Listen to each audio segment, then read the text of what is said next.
ఘటన జరిగి 15 రోజులు గడుస్తున్నా కనీసం ప్రభుత్వం స్పందించకపోవడం కొన్ని రకాల కామెంట్ చేయడం ఎమ్మెల్యే కావచ్చు, ఇక్కడ పాపని లేదు, అసలు తండ్రి తాగుబోతున్నారు, ఇటువంటి కామెంట్ చేయడం ఏం చెప్తారు? ఇక్కడ సింపుల్గా మీకు ఒక లాజిక్ చెప్తా. ఏం చెప్తానంటే, ఒక ఊరినే కొనేయడం సీఎం పెద్ద పనేం కాదు. ఎందుకు అని అంటే దానికి ఆధారం ఏమున్నదంటే టోటల్గా రాష్ట్రాన్నే కొనగలిగింది కాబట్టి సీఎం అయ్యిండు, అంతే కదా. రాష్ట్రాన్నే కొనగలిగింది కాబట్టి సీఎం అయ్యిండు. దాంట్లో భాగంగా వాళ్ళ నోర్లు కొంచెం తడై ఇంకోలాగా మాట్లాడడం పెద్ద విచిత్రం ఏం కాదు. కాకపోతే ఏంటంటే నెనరు లేనటువంటి నేతలు ఈ రాజ్య పునాదుల మీద కూర్చున్నారు కాబట్టి న్యాయం అనేది 90% జరగదు. ఎందుకు జరగదు? ఇక్కడ ఉన్నటువంటి ఎస్సీ ఎస్టీ బీసీ కుల సంఘాలు ఎవరైతే ఉన్నారో రకరకాలుగా ఒక్కొక్కరికి ఒక సంఘం ఉంది. పేరు పెట్టంటే ఒక్కొక్కరు చేస్తాడు పుణ్యానికి, కానీ ఒక్కొక్కరికి ఒక సంఘం ఉంది. ఎవరి సంఘం వాడు సంచి నింపుకున్న పనులనే ఎవరు న్యాయం ఏడ జరుగుతుంది? బహుజనులంతా ఎండ్రికిస్తలై కొట్లాడుతున్నారు. ఒక ఆయన సభకు పోతే ఇంకో ఆయన రాడు, ఇంకో ఆయన సభకు పోతే ఇంకొక ఆయన రాడు. ఫస్ట్ ఆఫ్ ఆల్ వీళ్ళలో ఐక్యత లేదు. అనగారిన కులాలు అంటే మేమంతా సంఘాలు పెట్టుకొని అఫీషియల్ బెగ్గింగ్ చేస్తామనేటువంటి స్టైల్లో వాళ్ళు బతుకుతున్నారు. అలాంటప్పుడు న్యాయం కోసం కొట్లాడేది ఒక విశారాధనో లేకపోతే సుఖరామ్ నర్సేనో మీలాంటి మిత్రులు, మీడియా మిత్రులు, వీళ్ళు ఎవరో కొట్లాడితే అయ్యేది కాదు. ఎందుకంటే అది రాజ్యంతో పని. ఇంటి పక్కల పాలనతో పంచాయి కాదు, లేకపోతే ఇంటి పక్కల కులంతో పంచాయి కాదు.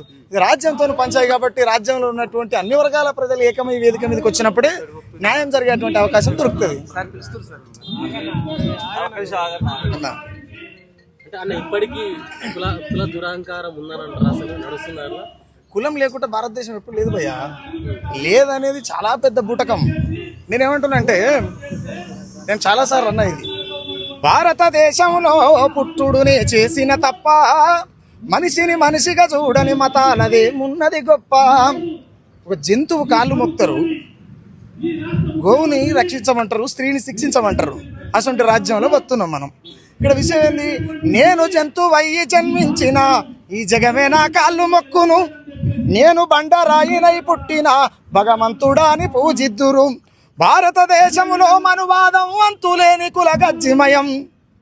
సగటు తల్లి జీవిస్తున్నటువంటి సందర్భాన్ని, శరీరాన్ని అమ్ముకునేటువంటి భారతదేశంలో మనం పుట్టినాం. సిగ్గుతో తలదించుకోవాలి మనం ప్రజాస్వామ్యవాదులుగా. ప్రజాస్వామ్యం బతికిలేనటువంటి అప్రజాస్వామిక దేశమైనటువంటి భారతదేశంలో 145 కోట్ల జనాభా ఉంటే వీళ్ళంతా కూడా మతం మత్తులో, కులం మత్తులో, భక్తి మత్తులో వాళ్ళ జీవితాన్ని మర్చిపోయి మాకు ఏమీ చేత కాదురా నాయన అని విముక్తి లేనటువంటి భక్తిలో బానిసలై బతుకుతారు. అక్కడి నుంచి రియలైజ్ అయితే తప్ప ఇలాంటివి జరగకుండా ఉంటాయి. ఆ ఘటనలో కులం ప్రస్తావన లేదు, కావాలనే కులం ప్రస్తావన తీసుకొచ్చి పెద్ద ఎత్తున రచ్చ చేస్తున్నారని మాట్లాడుతున్నారు. రచ్చ చేసేటోళ్ళు ఎవరో రాజ్యానికి చూపించడం పెద్ద పని ఏం కాదు కదా. రచ్చ చేసేటోళ్ళు ఎవరో వీళ్ళు అనవసరంగా రచ్చ చేస్తున్నారు, రాజ్యం చూపించడానికి పెద్ద పని మరి చూపించాలి కదా. చూపించినప్పుడు వాళ్ళు మాట్లాడుతున్నటువంటి వాళ్ళ వాక్యాలని కూడా తప్పే కదా బ్రదర్. వాళ్ళే ఒప్పుకుంటారు కదా. చూపిస్తలేవు అంటేనే రాజ్యమే నీ చేతులు ఉండదు. ఆ రాజ్యం నీ చేతులు ఉన్నప్పుడు వాస్తవం నీ దగ్గర ఎందుకు లేదు?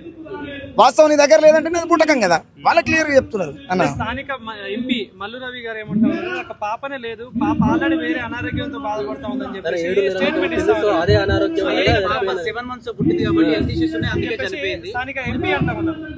అయితే నేనేమంటా అంటే, మీరు మళ్ళీ ఎప్పుడన్నా అదే ఎంపీ కలిస్తే అడుగురి. ఈ దేశంలో నిండు నొప్పులతో కొట్లాడుతున్నటువంటి తల్లి కడుపులో కూడా పిల్ల లేదు, ఆమెకు తిన్నది అరగక ఆయాసమై మొత్తుకుంటుందని చెప్తారు. ఇప్పుడు ఆయన మాట్లాడేది అట్లనే ఉంది, అంతే కదా.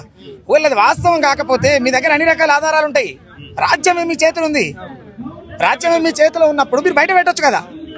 మీరు చేస్తున్నది అన్ని ఫేక్ ఉద్యమాలు, ఇది తప్పురా నాయన, పాప లేదు లేదా వాళ్ళ తల్లి కడుపులో పిండమే కాలేదు అని చెప్పురు. ఎట్లనన్నా ఇక్కడ పోరాటాలు, ఆ ఘటన సమయంలో పోరాటం చేసిన ప్రతి ఒక్కరు స్వరాజకీయం కోసం మాత్రమే పోరాటం చేస్తారు. చిన్న ఇష్యూ దీన్ని పెద్ద చూడకుండా దేశంలో చాలా సమస్యలు ఉన్నాయంటూ రజకు సంబంధించిన ఎమ్మెల్యే మాట్లాడారు. ఇప్పుడు నేను ఒక విషయం చెప్తాను. మణిపూర్లో ఘటన జరిగింది. మానవాళికి మూలమైనటువంటి తల్లి మానవులు ఏళ్లు పెట్టి ఊరేగించినటువంటి భారతదేశంలో ఉన్నటువంటి మనం, అది చిన్నదే అవుతుంది. 2 నెలల చిన్నపిల్లని కాళ్ళ కింద వేసి తొక్కితే ఇది చిన్ననే అవుతుంది. మరి పెద్దదేది గుళ్ళని కాపాడమా? పెద్దదేది మతాన్ని పోషించడమా? పెద్దదేది కులాన్ని బలం చేయడమా? అనేటోళ్ళకి సిగ్గు ఉండాలి కదా. అనేటోళ్ళకి సిగ్గు ఉండాలి ఉండదా కన్నా?